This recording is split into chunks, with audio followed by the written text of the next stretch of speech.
This is the world's cry. This right here. You might be the only Bible that some people will ever see. When they look at you, what kind of Bible are you to them? You might be the only one. Are you showing them judgment? Or are you showing them compassion? Young adults, I don't mean teenagers, I mean 20 plus, that are polled today, that say, I don't want to go to church, I'm not going to church, I don't believe in God, I want no part of it. When they're polled and asked why, you know what the biggest majority of them says? They tell you they went to a Christian church in a youth group. And they say the youth group turned them off so bad and excluded them, they wanted nothing to do with church and would never step foot in church again. Because if that's how Christians acted, they wanted no part of it. The world's watching you. What do you do? Maggie should be mobbed tonight by the ladies. Jasmine should be mobbed tonight in a nice way, like hugs and shaking hands and those are. Don't tackle anything.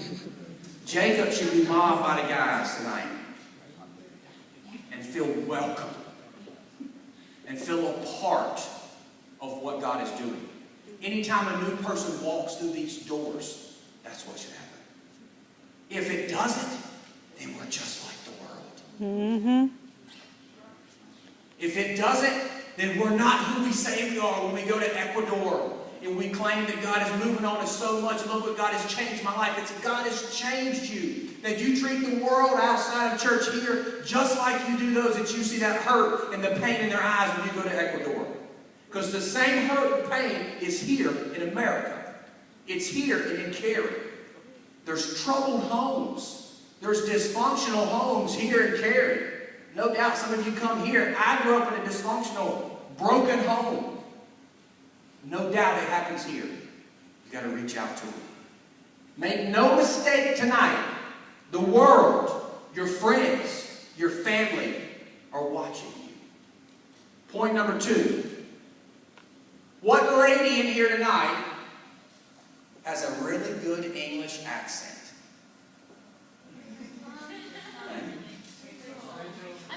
Okay. You see that point? No. Top left corner. I need you to dig with inside. And I need you to lay out that English accent and announce point number 2. Okay? You ready? With an English accent. Yep. You ready? May the odds be ever in your favor.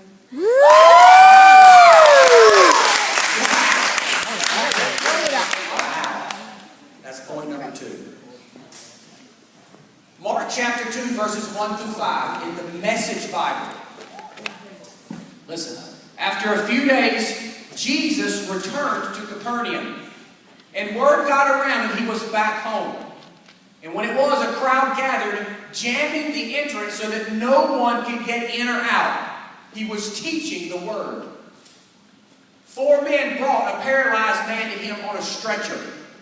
When they weren't able to get in because of the crowd, they removed part of the roof and lowered him down in front of Jesus on the stretcher. Jesus, impressed, saw their bold belief and said to him, "Son, I forgive your sins." You see, in this story and in this Bible time, the roof of this house would have been flat.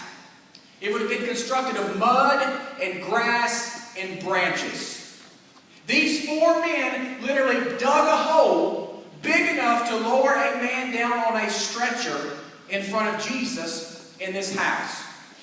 Now, when they came to this house, they weren't carrying shovels and gardening equipment and gardening tools because they were each holding a corner of the stretcher.